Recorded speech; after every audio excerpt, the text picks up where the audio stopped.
Good evening, everyone. This is Mary. You're watching another little piece of my art. And tonight I was doing some cleaning, and I thought that it would be fun or timely to pull aside some books that I want to maybe consider coloring in for the fall season. So I thought I would show you what I am pulling aside and, maybe just give you some inspiration to go through your books or maybe think of a book in another way that maybe you wouldn't have considered it a fall book before. And, just share ideas with you is basically what I wanted to do. So I am on the bed and it's, a little wobbly, so I will try my best not to knock into it, but no promises because I'm just bad for that. So the first book I found that I thought would be timely is Color Me Masks. This one is by, let me flip. It just says Barons in here. Yeah, it's like Shutterstock Images, so I can't really tell you who the illustrator is. But they are just masks that are perforated. There's little holes. I don't know if you can see that right there. There are little holes on each side, and in the back you get a little container of elastics. I thought these would be fun to do with the grandkids. Even my daughters would like this. You can add, instead of those elastics, you could attach, pretty ribbons to these and just have a good time. It's just something fun to do with kids or like-minded adults. But they're just basically like woodland animals, and I think the kids would get a kick out of some of these walking around with those on. So there is one that I am keeping to the side. The second one I have never, ever colored in, and this one is The Beauty of Horror by Allan Robert. He has a new book out, and I'm sorry I don't remember the name of it because I think the only person I've seen show it is John. I think John has changed his name from Bibliophile Colorist to Coloring in the Moonlight or something like that. So, but anyways, yeah, this is Allan Roberts' little bitty book. This is the Halloween one. So you just have a selection of different Halloween type items in here to color. Some of them are very creepy and some of them are more cutesy. But either way, I think that this will be something that I may have to bust out some fine liner and gel pens because this is a small book anyway, and some of these details are really, tiny. But they are essentially one-sided, so you can give yourself a watercolor wash on some of these, and that's creepy. And then see how they look. So this one will be one that I hope to at least do one page in this season. We'll see how it goes with my moving situation and and when all that's going to happen. But a girl can only clean so many hours a day. Good Lord, I gotta have some fun, right? So this is my Art Therapy Enchanted Forest book. It's one of my, I think I have 9 or 11 of these hardcover art therapy books, and I really love them. This one is out of print, so I had to order it used, and there are a few pictures in here that are already done.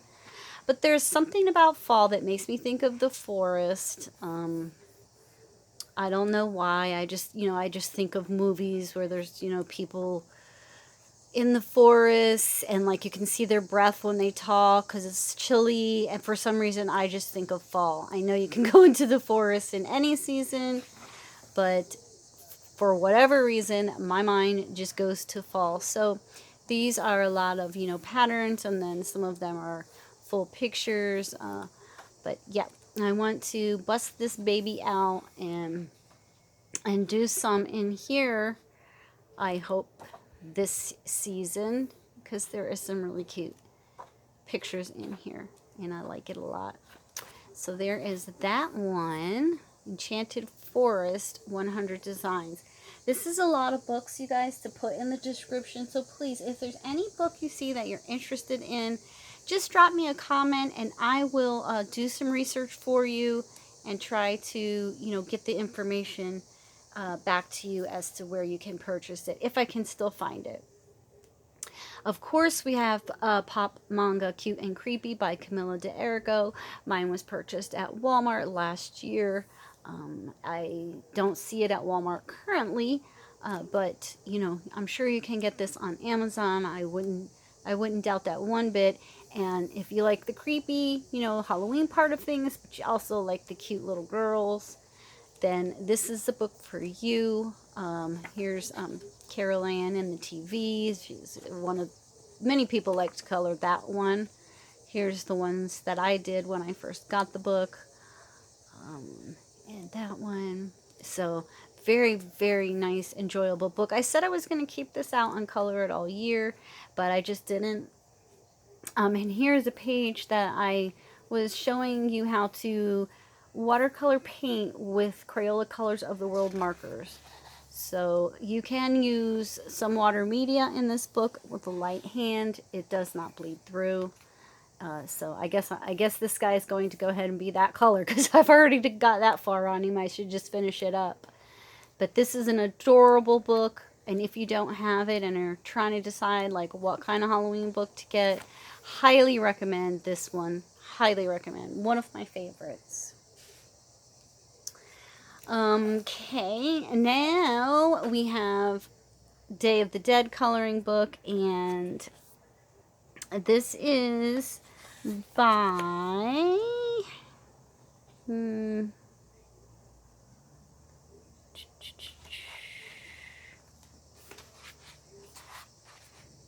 well, guys, okay, Moro Mazzara, sorry, Moro Mazzara, and this is a gorgeous book, beautiful book. Again, one of my favorites. I love it. There's some work I've, started and never completed. Like this was all done in mild liners when I first got my highlighter set.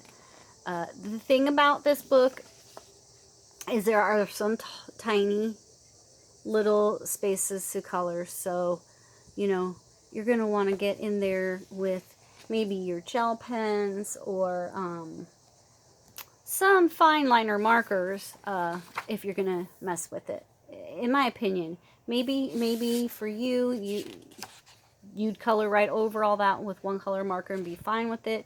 I'm just saying when I look at it, that's what I see, or the work that I think that I'm going to need to do. So that might put me off a little bit, but I have done this picture in here. And it just has such, I don't even know what to say, when I see some of these pictures. They're just so beautiful. Beautiful. Here's one that I did. I believe this one I did last year around this time of year. I cannot find my... Oh, yeah, 9/20. Yep, exactly a year ago I did her. So the paper is very nice to work in. But just like I said, again, there are some with some small details. So keep that in mind. Maybe you can do parts of it one way and then come back in with something smaller to do your details. If you're interested in this book, which I can't see why you wouldn't be if you like this kind of thing. Another one that I think of in the fall is Wise Owls, even though, once again, owls are every time of year. They're always around, but for some reason I think of fall. This is by Deborah Muller, and it's an adorable book. It's the Zen Doodly style, and, it's more of a simple picture. There's not a lot going on within the backgrounds, but sometimes that's just what you're after. You just want to have a little bit of fun and not devote, hours and hours and hours to a page. So, yeah, this is one I just did in Crayola Super Tips. Very simple and easy. I think I just came in with a little bit of pencil here and there, and I was done. But this book has so many pictures with like moonlight and things, and I think maybe that's why I think of the fall for some reason. Again, guys, I have no logic with some of this stuff. It's just where my brain goes. So, yeah. See, this one I did in October of last year, so apparently it's a thing. And then I had a tag here, so I must be wanting to do that one, which will be perfect, with the pumpkin. So that's Deborah Muller, Wise Owls. Quit it, Annie, please. Thank you. A book that reminds me of fall. Again, The Forest. Don't know why. Can't tell you.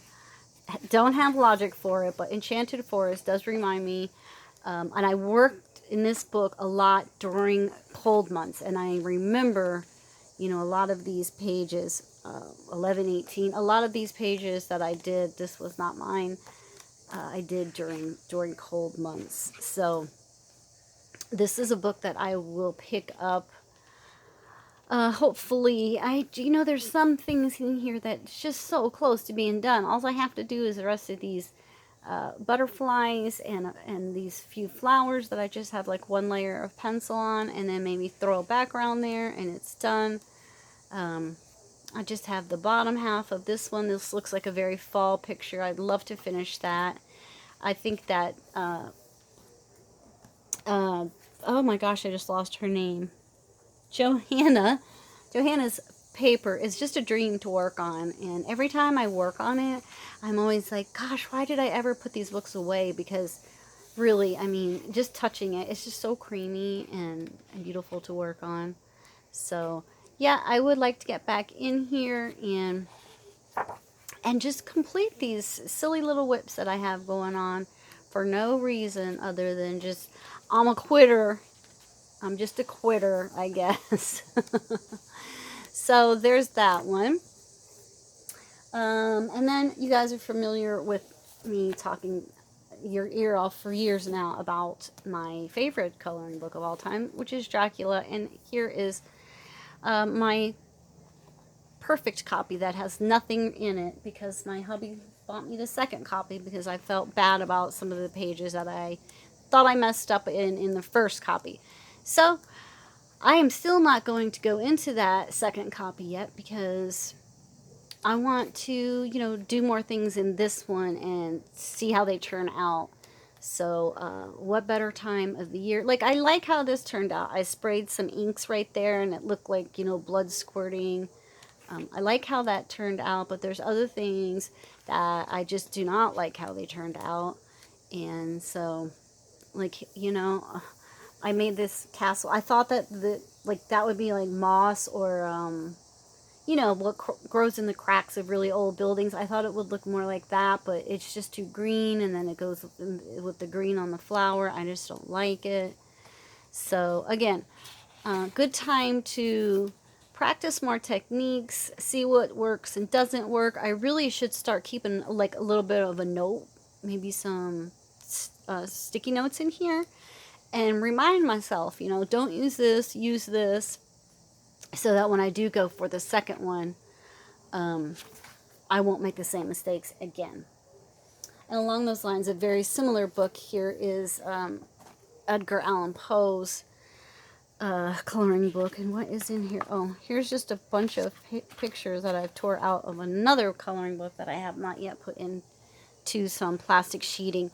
But this is, you know, his stories, Edgar Allan Poe's stories, and those famous stories are usually translated into some type of film around this time of year in the fall. So it'd be fun to watch like an old Vincent Price movie while you're coloring in this, because this has the Mask of the Red Death and the Raven, and you know, some of those things that Vincent Price has actually been in the movies, because there is no better scary old-timey actor than Vincent Price, in my opinion. I mean, I like Christopher Lee as well, but I just mean in the parts that are really serious, but not the super villain, you know, not the monster. Vincent Price plays those parts so well. So there is that one. And if Annie will let me have it, thank you, Annie. I have the Walking Dead coloring book. This is, I call it just my playbook, because I don't really care too much how the pages turn out. I've freed myself by just picking up any color. And I will like not even look and turn my head and pick a color and color something with it. And then put that pen or pencil or whatever I'm using to the side so that it stays in the color scheme I'm using, and then pick something else. And then I'll have, you know, maybe one face shade, and then some different ones I'll use for different things. So it's been a lot of fun to do it that way. Very relaxing, and I haven't picked this up in a while, but as you can see, the subject matter would be very good for Halloween. And you know, if you watch AMC Fear Fest, that comes back on around in the, what is it, the first week of October, second, they will show The Walking Dead, the whole series. They'll show it back to back to back. So again, if you like that sort of thing, it would be fun to color in a book while you're watching the same type of show. Next, I have Archie and Sabrina. I just talked about this in my last video, so I don't want to bore you, but it is one of the Halloween coloring books that I am excited about, because I just think it's, for me, it's so nostalgic. I grew up reading these magazines. I used to get them from my older cousins, which in New Jersey we used to call them our big cousins. I used to get them from my big cousins, handed down to me, and then I would read them and hand them down to my little cousins, and so forth and so on, you know. But just super good memories of reading that, and the fact that they're all dressed in Halloween costumes and the theme is Halloween makes it even better, guys. I went to Comic-Con in July, here in where I live in Ohio, and supposedly one of the people that's doing the Archies was there. I could not find him, so I don't know if he did not show up or he was only going to be there a different day, but I was kind of disappointed because I wanted to bring my book and see if he would sign it.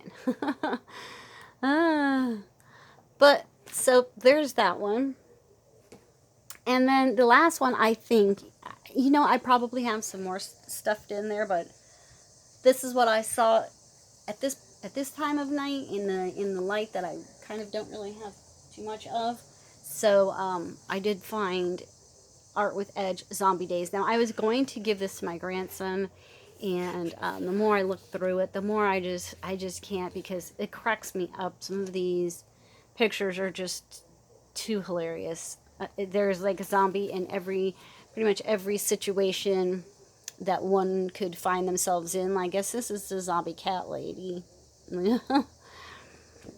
So it's, if you know, if you like to partake in a little bit of the Halloween goodness, but you don't like being scared half to death, then something like this with a little bit of humor is a good choice. I did this one, the big top, and then with the creepy clowns, and I really enjoyed doing that picture.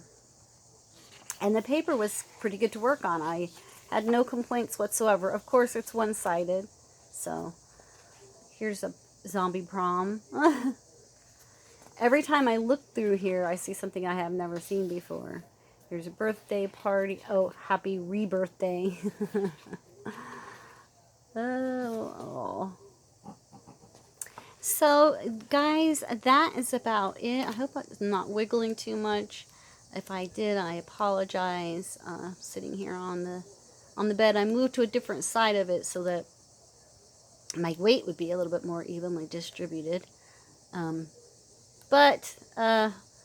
Yeah, so that's what I'm going to be coloring on this season. I love to do this thriller page because that's what I think of whenever I see it, the thriller dance. Oh, and the Elvis. I wonder what you guys will be coloring. If you have any color alongs or, you know, any hashtags or anything like that for the fall scary season, please let me know. I try to keep up as much as I can, but in the middle of this trying to move thing and everything, I don't have a lot of time, so I'm way behind on my videos, and I only get literally maybe a minute or two on Instagram a day. So let me know if you have any kind of hashtags or color alongs, or if you want to do a budding color in any of these books. Please let me know. Just type it into the comment section. And also, if there was anything you would like to see a flip through of, let me know in the comment section, and I'd be glad to do that for you. Okay, guys? Well, thanks for spending the evening looking at my scary books with me, and I hope you all have a great night. Take care. Bye-bye.